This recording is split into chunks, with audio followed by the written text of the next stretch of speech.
Hello everyone, very warm welcome to all of you in today's amazing session. और आज के session में हम बात करने जा रहे हैं, हालांकि जो प्रीवियस सेशन में हम लोग बात करते हैं उसी को कंटिन्यू करते हैं। हमारी बात 1833 के चार्टर एक्ट की तरफ हो चुकी थी। We have to start charter act 1853।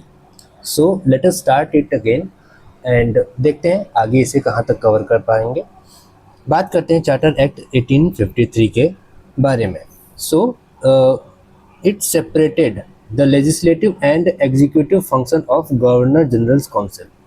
Okay, so basically अब तक हम लोगों ने देखा 1833 तक कि गवर्नर जनरल के पास बाई कैमरलिज्म आ चुका था, दो बॉडी बन चुकी थी, ठीक है, जिसमें एक कमर्शियल रोल के लिए और एक एडमिनिस्ट्रेटिव रोल के लिए बनाई जा चुकी थी। क्लियर। अब 1853 में क्या हुआ कि लेजिस्लेटिव और एग्जीक्यूटिव फंक्शन को सेपरेट किया गया, ठीक है। 6 new legislative councillors central legislative council को इंट्रोड्यूस किया गया और open competition for civil services यहाँ से स्टार्ट होता है। तो जब भी आपसे कोई पूछेगा कि ओपन कंपटीशन कब स्टार्ट हुआ है सिविल सर्विसेज का, तो आप सीधे सीधे कह सकते हैं after charter act of 1853। It's extended the company's rule but did not specify the time period and local representation in central legislative council. So अब इसे एक मोटा मोटी तरीके से बात समझ लेते हैं। हुआ क्या था, 1853 के चार्टर एक्ट में गवर्नर जनरल की काउंसिल में से लेजिस्लेटिव और एग्जीक्यूटिव फंक्शन को अलग अलग किया गया। यानी लेजिस्लेटिव का मतलब हो गया लॉ मेकिंग और एग्जीक्यूटिव का हो गया आपका लॉ इम्प्लीमेंटेशन।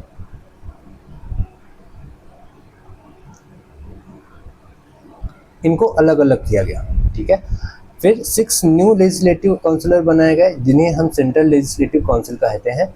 और इसी दरमियान open competition for civil services भी ऑर्गेनाइज किया गया, कंपनी रूल को एक्सटेंड किया गया और ये जो सेंट्रल लेजिस्लेटिव काउंसिल थी इसमें लोकल रिप्रेजेंटेशन को भी इंट्रोड्यूस किया गया। Okay, government of India act 1858 का गवर्नमेंट ऑफ इंडिया एक्ट को ध्यान से देखिए। इसी समय क्या होता है, देखिए 1857 में क्या होता है, 1853 में सिपाही म्यूटिनी होता है, ठीक है, सिपाही विद्रोह होता है। तो इसने क्या किया, कंपनी रूल को बंद कर दिया, abolished East India company rule and India to be governed by British crown directly, ठीक है। तो 1858 के गवर्नमेंट ऑफ इंडिया एक्ट के बाद जो इंडियन प्रेसिडेंसी थी वो ब्रिटिश क्राउन के हैंड में डायरेक्ट रूल में आ गई, ठीक है। फिर गवर्नर जनरल ऑफ इंडिया जो है उन्हें वायसराय ऑफ इंडिया के नाम से नवाजा गया, जो कि पहले Lord Canning viceroy of India बने थे। तो अगर आपसे पूछेगा कोई कि viceroy of India, first viceroy of India कौन थे, तो वो है Lord Canning. Governor general of India कौन है, वो है आपका लॉर्ड विलियम बेटिंग, ठीक है। First governor general of India ये आपके लॉर्ड विलियम बेटिंग है और वायसराय ऑफ इंडिया कौन है, लॉर्ड कैनिंग, ठीक है। ये कब हुआ था, ये आपका हुआ था आफ्टर चार्टर एक्ट 1833 में। Lord William Bentinck first governor general बने थे और गवर्नमेंट ऑफ इंडिया एक्ट 1858 में आपका वायसराय ऑफ इंडिया कौन बनता है, Lord Canning. Now it's ended the board of control and court of directors. अब जो बाई कैमरलिज्म सेंट्रल में था ना, उससे एबॉलिश किया गया क्योंकि कंपनी रूल हट गई तो वहां से बोर्ड ऑफ कंट्रोल और कोर्ट ऑफ डायरेक्टर्स को भी हटा दिया गया। Then creation new offices like secretary of the state for India plus 15 member council, Indian council, okay. तो नए ऑफिस को इंट्रोड्यूस किया गया। Then policy of non interference in princely state. So देखिए अब क्या हुआ कि जो ब्रिटिश प्रेसिडेंसी थी या ब्रिटिश टेरिटरी, उसने कहा कि भाई देखो हम प्रिंसली स्टेट को अपना दुश्मन नहीं बनाएंगे। So non interference in the princely state, okay. So आगे बढ़ते हैं। काउंसिल एक्ट 1861 की बात करते हैं। 1861 में कुछ अजीब हुआ। देखिए, associated Indians with the law making processes, okay, यानी इंडियंस को भी एसोसिएट किया गया लॉ मेकिंग प्रोसेस में,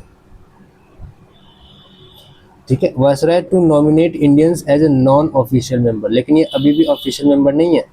initiated decentralisation legislative powers to the Bombay and Madras presidencies, establishment of new legislative councils for Bengal 1862, North-Western provinces 1886 और Punjab 1897, and recognition of portfolio system and Viceroy to issue the ordinance. So ordinance issue करने का जो rights आता है viceroy के पास, वो आता है आपका इसी एक्ट के थ्रू, काउंसिल एक्ट 1861 के थ्रू, ठीक है। तो इस समय क्या क्या हुआ था, मोटा मोटी बात करते हैं। इंडियंस को एसोसिएट किया गया लॉ मेकिंग प्रोसेस में as a non official members के तौर पे। डिसेंट्रलाइजेशन अगेन से स्टार्ट किया गया। डिसेंट्रलाइजेशन का क्या हुआ, मतलब कि जो 3 प्रेसिडेंसीज थी, बंगाल, बॉम्बे और मद्रास, ओके। सो हुआ क्या था, रेगुलेटिंग एक्ट 1773 ने क्या किया, इनका जो इंडिपेंडेंसी थी वो हटा दिया और इसको सबऑर्डिनेट कर दिया था बंगाल के। लेकिन अगेन काउंसिल एक्ट 1861 में क्या किया गया, इनको वापस से इनकी अथॉरिटी दी गई और डिसेंट्रलाइजेशन का काम स्टार्ट किया गया। Then establishment of new legislative council for the Bengal, 1862 में नए लेजिस्लेटिव काउंसिल बंगाल में बना, नॉर्थ वेस्टर्न प्रोविंसेस 1886 में और पंजाब में 1897। ध्यान रखेंगे, बंगाल में 1862, नॉर्थ वेस्टर्न प्रोविंस में 1886 और पंजाब में 1897। Then recognition to portfolio system and viceroy to issue the ordinance. Then switch out करते हैं 1892 के काउंसिल एक्ट पे। ये क्या क्या, increase the number of non official members in central legislative council but maintain official majority, okay, power to legislative council to discuss budget, then nomination of non-official member through recommendation by lower tiers provinces or municipalities, limited and indirect use of election. So basically क्या हुआ, अब तक जो Indians को add किया जा रहा था as a non official member, वो किसके थ्रू, वायसराय नॉमिनेट करता था। लेकिन अब क्या किया गया, एक इनडायरेक्ट इलेक्शन कंडक्ट कराया गया। कहाँ से यूज कराया जा रहा था, प्रोविंसेस से, म्यूनिसिपैलिटी से। ये डिसाइड करते थे कि कौन सा इंडियन जाएगा as a non official member, ठीक है। देन काउंसिल एक्ट 1909 इम्पॉर्टेंट हो जाता है क्योंकि यहाँ पर आते हैं मॉर्ले मिंटो रिफॉर्म। कौन आता है, Morley Minto reform. Central legislative council 16 से बढ़ा करके 60 कर दी गई, ठीक है। Official majority in central legislative council but non official majority in provincial legislative council, ठीक है। देखिए, ऑफिशियल मेजोरिटी और किसमें, दो हमारे पास काउंसिल थी, एक थी प्रोविंशियल लेजिस्लेटिव काउंसिल और एक थी सेंट्रल लेजिस्लेटिव काउंसिल, ठीक है। अब अगर 16 से 60 बढ़ाया गया तो प्रोविंशियल लेजिस्लेटिव काउंसिल में नॉन ऑफिशियल मेजोरिटी बढ़ गई, ठीक है। और ऑफिशियल मेजोरिटी CLC में थी। Then members allowed to ask supplementary questions and move resolution on the budget. Then Indians in executive council, Satyendra Prasad Sinha पहले ऐसे इंडियन थे जो कि एग्जीक्यूटिव काउंसिल में एंटर किए गए थे, Satyendra Prasad Sinha. Separate electorate to मुस्लिम इसी समय से दिया गया। 1909 में मॉर्ले मिंटो रिफॉर्म आता है, सेपरेट इलेक्टोरेट मुस्लिम को दिया जाता है और एग्जीक्यूटिव काउंसिल में, अब तक लॉ मेकिंग बॉडी में थे इंडियंस, अब एग्जीक्यूटिव काउंसिल में भी आते हैं। पहले सत्येंद्र प्रसाद सिन्हा रहते हैं। देन और इम्पोर्टेंट क्या है इसमें, CLC में 16 to 60 कर दिया गया मेंबर्स को। बजट पर हम सप्लीमेंट्री क्वेश्चंस पूछ सकते थे और रेजोल्यूशन पास कर सकते थे। बात करते हैं नेक्स्ट की, गवर्नमेंट ऑफ इंडिया एक्ट 1919। अच्छा, 1919 में कुछ हुआ था, याद है, जलियांवाला कांड, जलियांवाला बाग हत्याकांड हुआ था यहाँ पे। Then Montagu declaration gradual introduction of responsible government in India. देखिए मॉन्टेग्यू डिक्लेरेशन आता है जो ये डिक्लेयर करता है कि gradual introduction of responsible government, कि गवर्नमेंट रिस्पॉन्सिबल होनी चाहिए इंडिया की। तो यहाँ से रिस्पॉन्सिबल गवर्नमेंट का हमें एक आइडिया मिलता है फ्रॉम मॉन्टेग्यू डिक्लेरेशन। फीचर्स क्या क्या होते हैं? क्लासिफिकेशन ऑफ सब्जेक्ट, सब्जेक्ट को दो पार्ट में क्लासिफाई किया गया। जैसे आज के समय पे सेंटर में है, सेंटर और एक स्टेट। सेंटर स्टेट का एक सब्जेक्ट होता है, वैसे यहाँ पर था सेंट्रल लेवल पर एक सब्जेक्ट होता था और प्रोविंशियल लेवल पे होता था। और प्रोविंशियल लेवल की बात करें तो ये अगेन से बाइफर्केटेड हो जाते थे दो पार्ट में, और जिसमें एक था ट्रांसफर्ड सब्जेक्ट और एक था रिजर्व्ड सब्जेक्ट। ठीक है, डायरकी इन प्रोविंसेस, देखिए डायरकी है ना, transfer subject administered by the governor with the aid of minister responsible to the legislative council. ये जो फीचर है ये आपका मिल जाता है पार्लियामेंट्री सिस्टम में। ठीक है, देखिए अभी हम क्या है अपने ही उसी क्वेश्चन पे एसोसिएटेड है या अलाइंड है कि वो क्वेश्चन क्या था कि हमारा जो ये सिस्टम है वो पार्लियामेंट्री सिस्टम है क्यों। Why did we choose the above system, parliamentary system को क्यों हम लोगों ने चूज किया था, उसका आपको प्रूफ यहाँ से देखने को मिल रहा होगा। सेवरल एक्ट्स हमने पढ़े, सेवरल एक्ट्स के बाद कैसे कैसे बदलाव होते होते 1919 के बाद, 1919 के बाद देखिए 1919 यहाँ पर हमें देखने को मिलता है कि ट्रांसफर सब्जेक्ट जो है वो administered by the government with the aid of minister which is responsible to the legislative council, and reserved subject जो होता है वो administered by the governor with the aid of minister without being responsible to the legislative council. ठीक है, तो classification of subject दो तरीके से हुआ था, एक सेंट्रल और एक प्रोविंशियल। प्रोविंशियल पे डायरकी आई थी, एक ट्रांसफर सब्जेक्ट और एक रिजर्व सब्जेक्ट। रिजर्व सब्जेक्ट में कोई रिस्पॉन्सिबिलिटी नहीं थी लेजिस्लेटिव काउंसिल का के लिए, और ट्रांसफर सब्जेक्ट में लेजिस्लेटिव काउंसिल का भी रिस्पॉन्सिबिलिटी गवर्नर और उसके मिनिस्टर की थी। ठीक है, देन सेंट्रल में हमें बाई कैमरलिज्म देखने को मिलता है, डायरेक्ट इलेक्शन यहाँ पर इम्पोज कराया गया, franchise to limited population. 3 Indians in executive council यहाँ पर आए थे। देखिए पहले एग्जीक्यूटिव काउंसिल में जाने वाले कौन थे? सत्येंद्र प्रसाद सिन्हा। ओके, देन कहाँ गया? Okay, separate electorate for 6 Indian Christians, Anglo Indians और यूरोपियन। सेपरेट इलेक्टोरेट दिया गया किसके थ्रू? 1919 के गवर्नमेंट ऑफ इंडिया एक्ट के थ्रू। देखिए 1909 ने दिया था मुस्लिम्स को, और 1919 ने किसको किसको दिया? 6 को दिया, देन इंडियन क्रिश्चियंस को दिया, एंग्लो इंडियंस को दिया और यूरोपियंस को दिया। Separated central and provincial budget.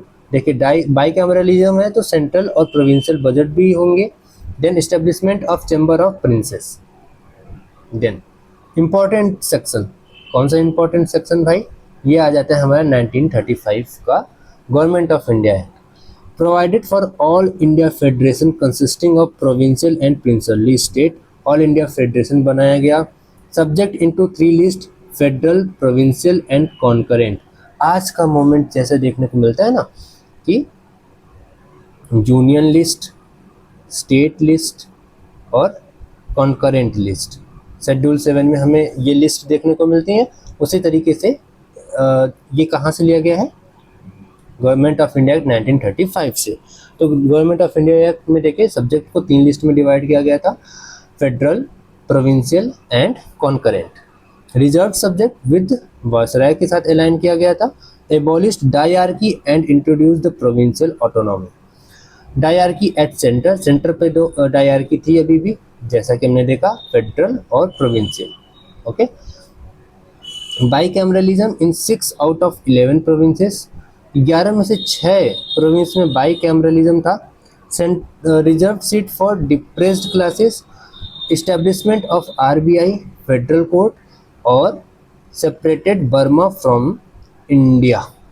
अब देखिए आरबीआई का गठन किया गया और फेडरल कोर्ट का गठन किया गया 1935 1935 में RBI एक्ट 1935 के थ्रू इसका इस्टेब्लिशमेंट किया गया। नाउ हमें गवर्नमेंट ऑफ इंडिया एक्ट 1935 से सीखने को क्या क्या मिला है उस पर बात कर लेते हैं। ऑल इंडिया फेडरेशन की बात की गई, जिसमें प्रोविंशियल एंड प्रिंसली स्टेट को देखने को मिला। सब्जेक्ट को 3 लिस्ट में बांटा गया, federal, provincial and concurrent. Reserve list को जो है वो वायसराय के साथ अलाइंड किया गया। डायरकी एबॉलिश की गई और इंट्रोड्यूस किया गया प्रोविंशियल ऑटोनॉमी किया। और डायरकी एट सेंटर हमें देखने को मिलता है।